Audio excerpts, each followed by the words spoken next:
Nóng giận là trừng phạt bản thân bằng lỗi lầm của người khác. Có bao giờ bạn rơi vào tình huống này chưa?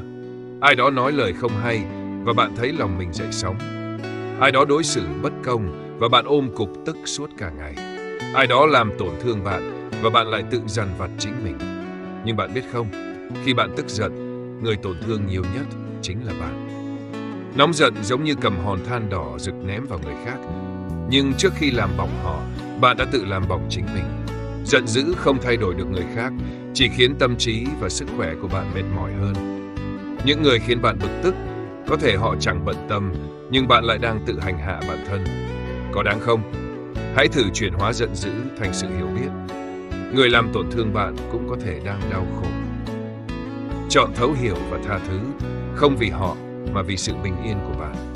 Đừng để lỗi lầm của người khác kiểm soát cảm xúc của bạn.